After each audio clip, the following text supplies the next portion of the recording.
सभी साथियों को नमस्कार, जय हिंद। साथियों, एक बार फिर से आप सभी का स्वागत है आपके अपने YouTube channel GK and GS में। दोस्तों, आज की वीडियो में हम चर्चा करेंगे ब्लैक फंगस बीमारी के बारे में और साथ ही साथ जानेंगे कि ब्लैक फंगस है क्या, आखिर यह कैसे फैलता है और इससे कैसे बचा जा सकता है, इसकी रोकथाम के लिए हम क्या क्या उपाय अपना सकते हैं। तो साथियों, आज की वीडियो को बिना स्किप किए पूरा ध्यान से देखना। और साथियों, मेरा दावा है कि आने वाली सभी परीक्षाओं में, चाहे वो 2021 में हो या 2022 में हो, सभी परीक्षाओं के लिए ये मोस्ट इम्पोर्टेंट ब्लैक फंगस से जुड़े हुए MCQs हैं। और साथियों, मेरा मानना है कि जो भी छात्र किसी भी परीक्षा की तैयारी कर रहे हैं वह तो इस वीडियो को ज़रूर देखें, और जो साथी किसी भी परीक्षा की तैयारी नहीं कर रहा है वह भी ब्लैक फंगस के बारे में जानने का प्रयास ज़रूर करें। तो साथियों, यदि आपको यह वीडियो अच्छी लगे तो एक लाइक ज़रूर करना, और यदि अच्छी ना लगे तो साथियों डिसलाइक कर देना। तो चलिए साथियों, आगे बढ़ते हैं। आज का हमारा पहला प्रश्न है कि ब्लैक फंगस कैसे रोगियों को हो रहा है। बताइए साथियों, कमज़ोर इम्यूनिटी वालों को हो रहा है, मधुमेह के रोगियों को, कोरोना रोगियों को, या फिर इन सभी को। तो साथियों, ब्लैक फंगस इन सभी को हो रहा है, इसलिए इसका सही आंसर हो जाएगा ऑप्शन नंबर डी। जिनकी इम्यूनिटी कमज़ोर है, अर्थात जिनकी रोग प्रतिरोधक क्षमता कमज़ोर है उन्हें भी, और जो शुगर के पेशेंट हैं उनको भी, और जो पहले से कोरोना रोगी हैं या जो ठीक हो चुके हैं उनको भी ये ब्लैक फंगस हो रहा है। तो इसलिए उपरोक्त सभी को ये बीमारी हो रही है। चलिए साथियों, नेक्स्ट क्वेश्चन की ओर बढ़ते हैं। हमारा अगला प्रश्न है कि ब्लैक फंगस को आमतौर से किस नाम से जाना जाता है। वेरिसेला, तुलारेमिया, मेलेनोमा, या फिर म्यूकरमाइकोसिस। आपने आमतौर से सुना होगा, टीवी में या किसी भी न्यूज़ में, अखबार में पढ़ा होगा कि ब्लैक फंगस को किस नाम से जानते हैं। तो साथियों, इसका सही आंसर हो जाएगा ऑप्शन नंबर डी, म्यूकरमाइकोसिस। एक म्यूकर नाम का जो फंगी है वह नाक में जमा हो जाता है और नाक के माध्यम से वह हमारे फेफड़ों तक पहुंचता है, हमारे ब्रेन तक पहुंचता है, हमारी आंखों में पहुंचता है, और जिसके कारण ब्लैक पॉट्स पड़ जाते हैं। तो इसलिए साथियों, इसका सही जवाब हो जाएगा ऑप्शन नंबर डी, म्यूकरमाइकोसिस। चलिए साथियों, नेक्स्ट क्वेश्चन की ओर बढ़ते हैं। तीसरा प्रश्न है कि किस राज्य ने सर्वप्रथम ब्लैक फंगस को एपिडेमिक घोषित किया। साथियों, वेरी मोस्ट इंपॉर्टेंट प्रश्न आने वाली सभी परीक्षाओं के लिए। महाराष्ट्र ने किया, कर्नाटक ने, दिल्ली ने, या फिर राजस्थान ने। साथियों, सबसे पहले तो यह जानना है कि एपिडेमिक क्या है और पेंडेमिक क्या है। साथियों, यदि कोई बीमारी किसी स्थानीय स्तर पर फैल जाए तो उसे एपिडेमिक कहते हैं, जैसे ब्लैक फंगस। लेकिन ब्लैक फंगस पूरे विश्व में नहीं है। और रही बात पेंडेमिक की, तो पेंडेमिक का मतलब है कि यदि कोई महामारी या कोई बीमारी विश्व स्तर पर फैल जाए, विश्व के सभी देशों में फैल जाए, तो उसे पेंडेमिक कहा जाएगा। जैसे कि आप मान लो कि कोरोना वायरस चीन के वुहान से शुरू हुआ, सबसे पहले वुहान में फैला, तो उस समय पर वह कोरोना वायरस जब वह वुहान में था तब वह वुहान के लिए एपिडेमिक था। लेकिन जब वह वुहान से निकलकर पूरी दुनिया में पहुंचा तो वह कोविड-19 या कोरोना वायरस बन गया पेंडेमिक, मतलब उसने पूरी दुनिया को अपनी चपेट में ले लिया। तो साथियों, सबसे पहले ब्लैक फंगस को एपिडेमिक घोषित किया था राजस्थान ने। तो इसका सही आंसर हो जाएगा option number D, Rajasthan. Next question की ओर बढ़ते हैं कि ब्लैक फंगस या म्यूकरमाइकोसिस किसके कारण होता है। बताइए साथियों, ब्लैक फंगस या फिर म्यूकरमाइकोसिस किसके कारण फैलता है। कवक के द्वारा होता है, बैक्टीरिया के माध्यम से होता है, या फिर प्रोटोजोआ से, या फिर वायरस से। तो साथियों, ये होता है कवक के माध्यम से।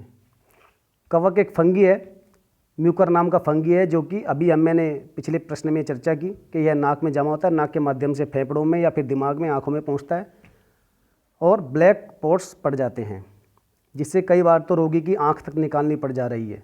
इतनी भयंकर ये बीमारी है। तो साथियों, ये होता है कवक के द्वारा। नेक्स्ट क्वेश्चन की ओर बढ़ते हैं नेक्स्ट क्वेश्चन है कि भारतीय आयुर्विज्ञान अनुसंधान परिषद ICMR ने हाल ही में कोरोना वायरस से संबंधित किस थेरेपी को हटा दिया है। साथियों, ICMR ने अभी बताइए कि किस थेरेपी को इलाज से हटा दिया है। कीमोथेरेपी, एडिनोथेरेपी, प्लाज्मा थेरेपी या फिर सिप्लिस थेरेपी। साथियों, इसका सही जवाब हो जाएगा option number A, correction, option number C, plasma therapy. तो साथियों, अभी हाल ही में ICMR ने कहा है कि प्लाज्मा थेरेपी उतनी कारगर इस इलाज में नहीं है जितनी की होनी चाहिए थी। तो इसलिए साथियों, इस थेरेपी का भले ही अभी इस्तेमाल हो रहा हो, लेकिन ICMR ने अपनी गाइडलाइन से इस प्लाज्मा थेरेपी को हटा दिया है, याद रखिएगा। नेक्स्ट क्वेश्चन की ओर बढ़ते हैं। नेक्स्ट क्वेश्चन है कि भारतीय आयुर्विज्ञान अनुसंधान परिषद ICMR के डायरेक्टर जनरल कौन है। साथियों, ये प्रश्न वेरी वेरी मोस्ट इम्पोर्टेंट आ भी सकता है। आप इस चित्र में दिखाए गए भाई साहब को पहचान लीजिए। इनका सही नाम होगा option number A, Balram Bhargav ji. इनका कार्य बहुत अच्छा पाया गया। तो साथियों, इस ICMR के डायरेक्टर जनरल हैं बलराम भार्गव। नेक्स्ट क्वेश्चन की ओर बढ़ते हैं। साथियों, हमारा अगला प्रश्न है कि सीरम इंस्टीट्यूट ने किस कोविड-19 को विकसित किया है। साथियों, यहाँ भी स्प्रिंट हो गया। किस कोविड-19 वैक्सीन, यहाँ पर वैक्सीन आएगा, वैक्सीन। तो बताइए साथियों, कोवैक्सीन को किया, कोविशील्ड को, स्पुतनिक वी को या फिर जॉनसन एंड जॉनसन को। तो साथियों, इसका सही जवाब हो जाएगा ऑप्शन नंबर बी, कोविशील्ड। और साथियों, ये जो चित्र में दिखाए गए साहब हैं, ये हैं आधार पूनावाला जी, जो कि सीरम इंस्टीट्यूट के को फाउंडर या फिर CEO हैं। तो नेक्स्ट क्वेश्चन की ओर बढ़ते हैं। हमारा अगला प्रश्न है कि ब्लैक फंगस से शरीर के कौन से अंग सबसे अधिक प्रभावित होते हैं। यकृत, किडनी, हाथ और पैर या फिर ऑप्शन नंबर डी, आँख, नाक, त्वचा, फेफड़े, ब्रेन।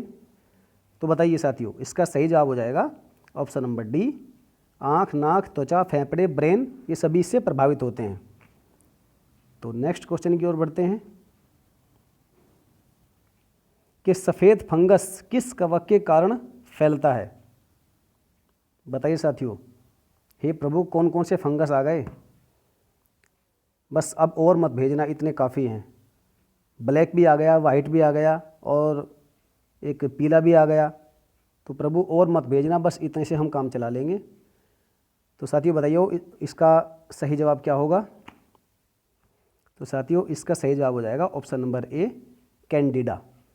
साथियों, अभी हमने चर्चा की कि ब्लैक फंगस के बारे में। ब्लैक फंगस किसके कारण फैलता है, और वो फैलता है म्यूकरमाइकोसिस के कारण, और सफ़ेद फंगस फैलेगा कैंडिडा नामक फंगी के कारण।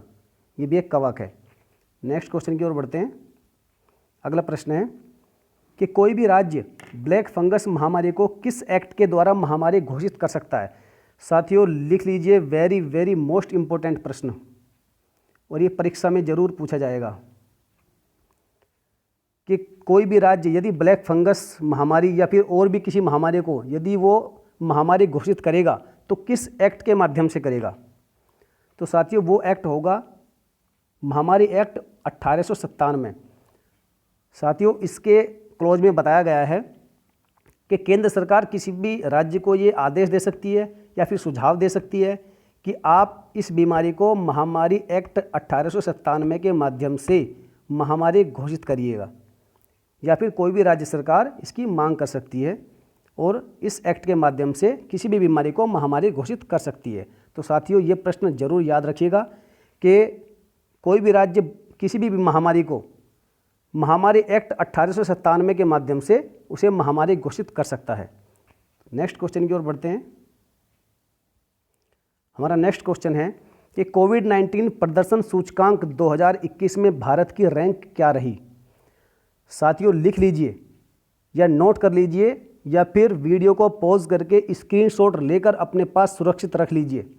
ये प्रश्न 110% किसी भी परीक्षा में जरूर आएगा, और शायद ही किसी भाई बहन को इसका सही जवाब मालूम होगा, क्योंकि यहाँ तक हम पहुँच ही नहीं सकते यहाँ पर हमारा दिमाग यहाँ तक जाएगा ही नहीं कि शायद कोविड-19 प्रदर्शन इंडेक्स भी कोई घोषित कर सकता है। तो साथियों, इसका सही जवाब तो हो जाएगा ऑप्शन नंबर सी 86। भारत की रैंक रही है 86। और साथियों याद रखिएगा, इस इंडेक्स को जारी किसने किया, ये अध्ययन किया किसने? तो साथियों ये किया लोवी संस्थान। लोवी संस्थान जो कि सिडनी ऑस्ट्रेलिया में स्थित है, और इसमें 98 देश शामिल किए गए। और सबसे बड़ी याद रखने वाली बात है कि टॉप 3 जो देश हैं उसमें सबसे पहला नंबर हासिल किया है न्यूजीलैंड ने। कहने का मतलब है कि न्यूजीलैंड का प्रदर्शन काफ़ी अच्छा रहा, चाहे वो केस कम या ज़्यादा के मामले में हो, काफ़ी कम केस आए हैं। और दूसरी बात इलाज के माध्यम से, क्योंकि इलाज यहाँ पर काफ़ी अच्छा हुआ, और या फिर मौतों के मामले में। तो इसके कई पैरामीटर्स हैं जिन पर न्यूजीलैंड सबसे अधिक खरा उतरा है, तो इसलिए न्यूजीलैंड का पहला स्थान रहा है। वियतनाम दूसरे पर, ताइवान तीसरे पर, और थाईलैंड रहा चौथे स्थान पर। और साथियों सबसे अंत में रहा ब्राज़ील। ब्राज़ील की जो स्थिति है वह काफ़ी भयावह है, या फिर काफ़ी ख़राब कह सकते हैं। और जहाँ तक अमेरिका की बात है तो इसका नंबर 94 रहा। 98 देशों में 94। और भारत की बात करें तो भारत 86 स्थान पर रहा है, 86 नंबर पर रहा है। एशिया पैसिफिक में भारत का औसत रहा है 24.3, 24.3। भले ही आप इसे याद रखिए या मत रखिए, लेकिन 86 जरूर याद रखिए कि भारत की रैंक रही 86। और साथियों सबसे मज़े की बात क्या है कि चीन भाई साहब को इसमें शामिल ही नहीं किया गया। देखिए, जिस बीमारी को चीन ने पूरी दुनिया में फैला दिया, उसी भाई साहब को इस अध्ययन में शामिल ही नहीं किया गया, क्योंकि उसके आंकड़े ही उपलब्ध नहीं है। या फिर कह सकते हैं कि चीन ने अपने आंकड़े किसी को दिए ही नहीं, उसने बताया ही नहीं, क्योंकि चीन आज तक ये मानने को तैयार ही नहीं कि कोविड-19 उसके यहाँ से फैला है। और यदि मानता भी है तो मानता है कि यह चमगादड़ से फैला है।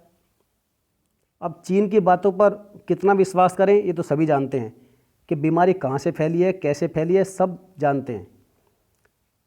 लेकिन चलिए अपने पॉइंट पर आते हैं कि चीन को इस अध्ययन में शामिल इसलिए नहीं किया गया क्योंकि वहाँ के आंकड़े कोई भी उपलब्ध नहीं थे। साथियों याद रखिएगा, वेरी वेरी मोस्ट इम्पोर्टेंट प्रश्न है। लोवी संस्थान ने इसे जारी किया है और भारत की रैंक रही है इसमें 86। चलिए नेक्स्ट क्वेश्चन की ओर बढ़ते हैं। हमारा अगला प्रश्न है कि ब्लैक फंगस का पहला मामला भारत के किस राज्य में सामने आया था?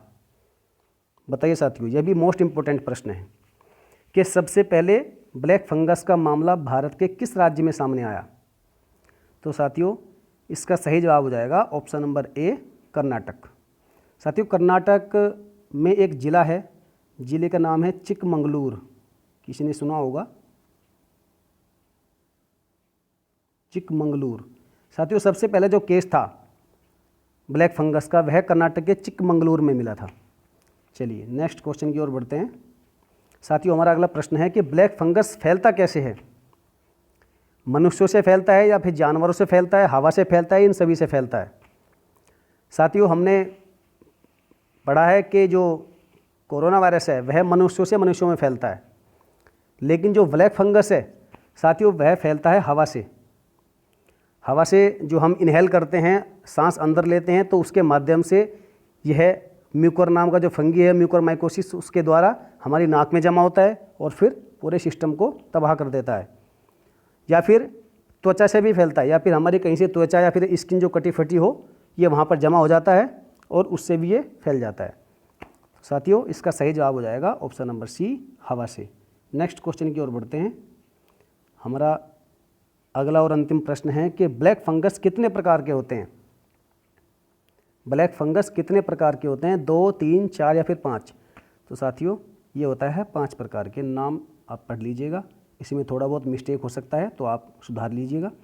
सबसे पहला है राइनोसेरेवल, दूसरा है पल्मोनेरी, तीसरा है गैस्ट्रोइंटेस्टिनल, और चौथा है साइटेरियस, और पांचवा है डिससेमेटेड। तो इस डिससेमेटेड में थोड़ा बहुत मुझे डाउट है, आप देख लीजिए क्या क्या है। वैसे इतना इंपॉर्टेंट नहीं है, आप बस इतना याद रखिएगा कि ब्लैक फंगस 5 प्रकार के होते हैं। ठीक है साथियों। चलिए अगला प्रश्न है और आज का प्रश्न साथियों आपके लिए है कि ब्लैक फंगस के बाद किस रंग के फंगस का मामला सामने आया है, सफ़ेद, पीला, नीला या फिर हरा। तो मैं आशा करता हूं कि आप सभी इसका सही जवाब देंगे। तो साथियों कमेंट सेक्शन में जाइए और इसका सही जवाब आप लोग दीजिएगा। तो साथियों यदि वीडियो आपको अच्छी लगी हो तो वीडियो को लाइक कीजिएगा और साथ ही साथ अपने साथियों के साथ इस वीडियो को शेयर भी कीजिएगा। और साथियों यदि आपका कोई सुझाव है तो कमेंट सेक्शन में जाकर अपना सुझाव ज़रूर दें। और जिसने भी अभी तक चैनल को सब्सक्राइब नहीं किया है तो प्लीज़ वो सब्सक्राइब कर ले और साथ ही साथ बेल आइकन को प्रेस भी कर ले, ताकि आने वाली सभी जो वीडियोज़ हैं वो आप तक पहुंच सके और आप उनका पूरा लाभ उठा सकें। तो सभी साथियों का वीडियो देखने के लिए बहुत बहुत धन्यवाद। मिलेंगे नेक्स्ट वीडियो में। धन्यवाद। जय हिंद।